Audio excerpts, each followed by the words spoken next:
بسم اللہ الرحمن الرحیم۔ السلام علیکم ورحمۃ اللہ وبرکاتہ۔ عزیز طلباء، امید ہے کہ آپ خیریت سے ہوں گے۔ آج ہم کافیہ کا الحمدللہ سبق نمبر 100 پڑھ رہے ہیں، جس کے اندر ہم یہ پڑھیں گے کہ ضمیر موصوف یا صفت بن سکتی ہے یا نہیں۔ چلتے ہیں اپنے سبق کی جانب۔ بسم اللہ الرحمن الرحیم۔ والمضمر لا یوصف ولا یوصف به،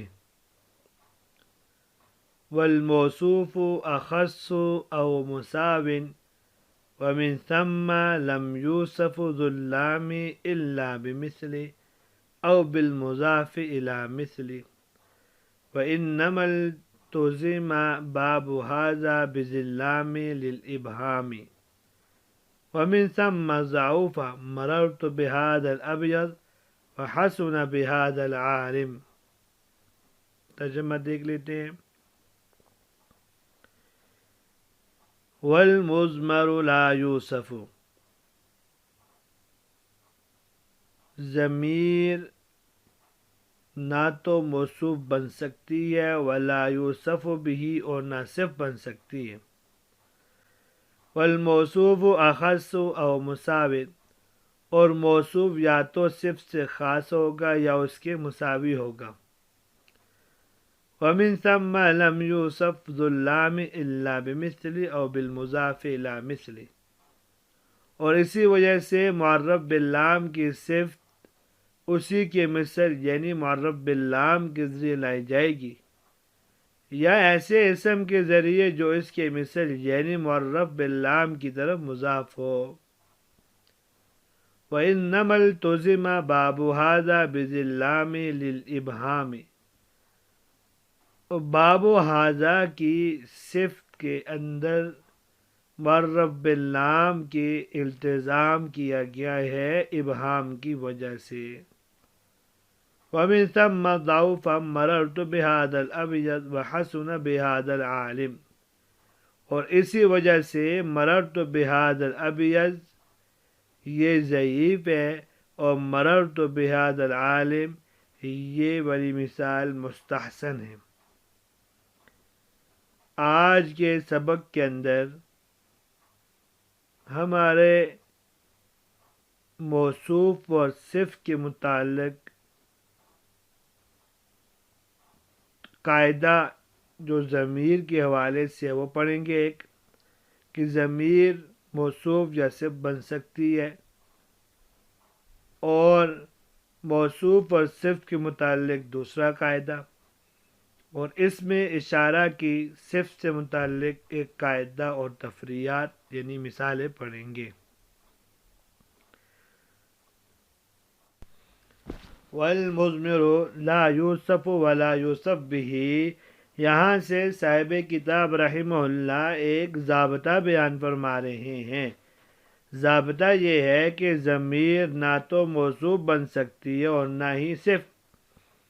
ضمیر موصوف اس لیے نہیں بن سکتی کہ صفت موصوف کی تخصیص یا توضیح کا فائدہ دیتی ہیں، اور ضمیر اعرف المعارف ہونے کی وجہ سے تخصیص اور توضیح کی محتاج نہیں ہوتی، اور اگر کہیں ضمیر بظاہر موصوف ہو تو وہ در حقیقت مبدل منہ یا بدل ہوگی، جیسے لا الہ الا هو العزیز الحکیم، اس میں ہوا مبدل منہ ہے، العزیز الحکیم بدل ہے، موصوف صفت نہیں ہے۔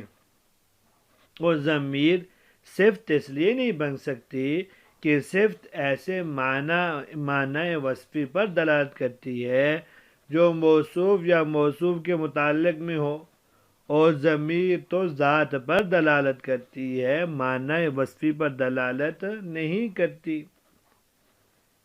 والموصوف اخص او مساو، یہاں سے صاحب کافیہ رحمہ اللہ ایک اور قاعدہ موصوف صفت کا ذکر فرما رہے ہیں کہ اگر موصوف معرفہ ہو تو وصف معرفہ میں اس کا صفت سے خاص ہونا یا کم از کم صفت کے مساوی ہونا ضروری ہے۔ معرفہ کی تمام اقسام میں سب سے بڑا معرفہ متکلم کی ضمیر ہے، پھر مخاطب کی ضمیر، پھر غائب کی ضمیر، پھر اعلام، پھر اسماء اشارہ اور پھر معرف باللام اور اسماء موصولہ۔ یہ دونوں ایک ہی درجہ کے معرفہ ہیں۔ پھر معرفہ بندا اور پھر مضاف الی المعرفہ، یعنی مضاف الیہ کے حکم میں ہوتے ہیں۔ تو جس درجے کا معرفہ مضاف الیہ ہوگا اسی درجے کا معرفہ مضاف ہوگا۔ مثلا اگر کوئی اسم عارف المعارف کی طرح مضاف ہو تو وہ اسم بھی مضاف الیہ کی طرح عارف المعارف ہوگا، جیسے غلامی۔ تو کہتے ہیں موصوف کا وصف معرفہ اور تخصیص میں صفت سے خاص یا کم از کم صفت کے مساوی ہونا ضروری ہے۔ اسی لیے معرف باللام کی صفت کوئی ایسا اسم لایا جائے جو یا تو معرف باللام ہو، جیسے جاءنی الرجل الفاضل، الرجل معرف باللام ہے، اس کی صفت الفاضل معرف باللام لائی گئی ہے۔ یا معرف باللام کی طرف مضاف ہو، خواہ و بلا واسطہ معرف باللام کی طرف مضاف ہو یا واسطے کے ساتھ، بلا واسطہ معرف باللام کی طرف مضاف ہو، جیسے جاءنی الرجل صاحب الفرس۔ الرجل معرف باللام کی صاحب صفت ہے اور صاحب بلا واسطہ الفرس معرف باللام کی طرف مضاف ہے، اور یا واسطے کے ساتھ مضاف ہو۔ اس کی مثال جیسے جاءنی الرجل صاحب لجام الفرس۔ الرجل معرف باللام کی صفت صاحب ہے، اور صاحب ایسا اسم ہے جو لجام کے واسطے سے الفرس معرف باللام کی طرف مضاف ہے۔ یا کہتے ہیں معرفہ ہونے میں معرف باللام کے مساوی ہو، جیسے لقیت الرجل الذی قرأ القرآن۔ اس میں الرجل معرف باللام کی الذی اس میں موصول جو صفت ہے، اور اس میں موصول معرفہ کی صفت میں معرف باللام کے مساوی ہے۔ کوئی ایسا اسم معرف باللام کی صفت نہیں بن سکتا جو وصف معرفہ میں معرف باللام سے اعلیٰ ہو، مثلا ضمائر، اعلام اور اسماء اشارہ، کیونکہ ایسا کرنے کی صورت میں صفت کا موصوف سے عارف ہونا لازم آئے گا اور یہ جائز نہیں، اور اگر کہیں ایسا ہو تو اس کو بدل پر محمول کریں گے، صفت نہیں کہیں گے۔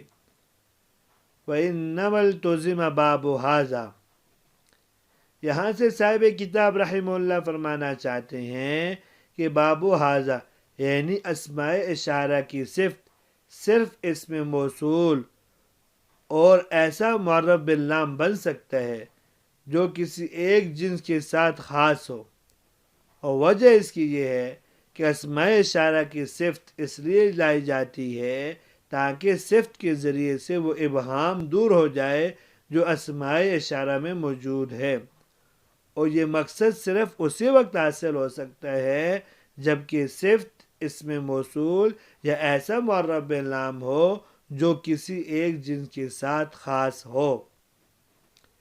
اگرچہ مذکورہ قاعدے کا تقاضا یہ ہے کہ معرف باللام اور اسم موصول کی طرح اسم اشارہ اور اس اسم کو بھی اسماء اشارہ کی صفت بنانا جائز ہونا چاہیے جو معرف باللام یا اسم موصول یا اسم اشارہ کی طرح مضاف ہو، لیکن ان کو اسماء اشارہ کی صفت بنانا اس لیے جائز نہیں کہ اسم اشارہ میں خود ابہام ہوتا ہے، اور جب خود اسی میں ابہام موجود ہے تو دوسرے کا ابہام کیسے دور کرے گا؟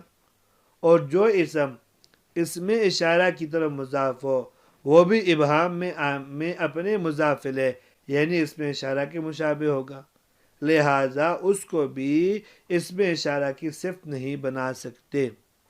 اور جو اسم معرف باللام ہو یا اسم موصول کی طرف مضاف ہو، اس نے چونکہ معرفہ ہونے کا وصف اپنے مضاف الیہ سے حاصل کیا ہے، خود اس میں یہ بات موجود نہیں تھی، لہذا اس کے ذریعے اسم اشارہ سے ابہام دور کرنا ایسا ہی ہوگا جیسا کہ کوئی کسی ایسے فقیر محتاج سے مانگے جس نے دوسرے سے مانگا ہو، اور یہ کوئی اچھی بات نہیں۔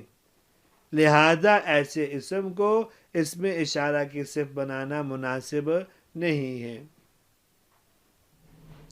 چونکہ اس میں موصول یعنی الذی اور اللتی وغیرہ اپنے صلے کے ساتھ معرف باللام کے مشابہ ہوتا ہے، اس لیے اس میں موصول بھی اپنے صلے کے ساتھ اسماء اشارہ کی صفت بن سکتا ہے، جیسے مررت بہذا الذی کارما۔ ضمائر اور اعلام کسی بھی شے کی صفت نہیں بن سکتے، لہذا ان کو اسماء اشارہ کی صفت بنانا بھی جائز نہیں ہے۔ وَمِن ثَمَّ ضَعُفَ مَرَرْتُ بِهَذَا الْأَبْيَضِ وَحَسُنَ بِهَذَا الْعَالِمِ، یعنی اسماء اشارہ کی صفت لانے سے مقصود ان کے ابہام کو دور کرنا ہوتا ہے، اور ان کا ابہام اسی وقت دور ہو سکتا ہے جبکہ صفت اسم موصول یا ایسا معرف باللام ہو جو کسی ایک جنس کے ساتھ خاص ہو۔ اس لیے مررت بہذا الابیض کہنا ضعیف ہے، کیونکہ یہاں ھذا اسم اشارہ کی صفت الابیض ایسا معرف باللام لایا گیا جو کسی ایک جنس کے ساتھ خاص نہیں۔ اس لیے جس طرح بعض انسان سفید ہوتے ہیں اور انسانوں کے علاوہ بعض چیزیں بھی سفید ہوتی ہیں، جیسے جانور یا کپڑا وغیرہ، لہذا اس سے ھذا جو اسم اشارہ کے اندر ابہام تھا، ابہام دور نہیں ہوا، اس لیے یہ ضعیف ہے۔ اس کو صاحب کتاب نے لا یجوز و لا یصح اس لیے نہیں کہا تو کچھ نہ کچھ تو ابہام اس نے دور کر دیا ہے، اور مررت بہذا العالم کہنا مستحسن ہے، اس لیے کہ یہاں ھذا اسم اشارہ کی العالم صفت لائی گئی ہے، اور العالم ایسا معرف باللام ہے جو ایک جنس یعنی انسان کے خاص ہے، لہذا اس سے ھذا اسم اشارہ کے ابہام دور ہو جائے گا اور یہ واضح ہو جائے گا کہ مشار الیہ انسان ہے۔ خلاصہ کلام یہ ہوا کہ معرف باللام کی جو موصوف ہو تو اس کی صفت، یعنی معرف باللام موصوف ہو تو اس کی صفت کا بھی اس کے مثل یا مثل کی طرف مضاف ہونا ضروری ہوگا، اور اس سے کل 4 قسمیں بنتی ہیں۔ نمبر 1، موصوف کی طرح صفت بھی معرف باللام ہو، جاء الرجل الفاضل، الرجل معرف باللام، موصوف الفاضل صفت بھی معرف باللام۔ موصوف کی طرح خود تو معرف باللام نہ ہو لیکن دوسرے معرف باللام کی طرف مضاف ہو، جیسے جاء الرجل صاحب الفرس یا صاحب القلم۔ نمبر 3، اسماء موصولات میں سے کوئی اس کی صفت بنے، جیسے جاء الرجل الذی کان عندک امس۔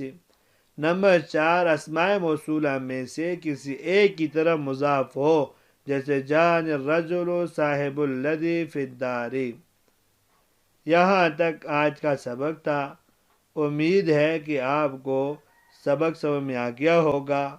اجازت دیجیے، اللہ تبارک و تعالی ہم سب کے حامی و ناصر ہو۔ السلام علیکم ورحمۃ اللہ وبرکاتہ۔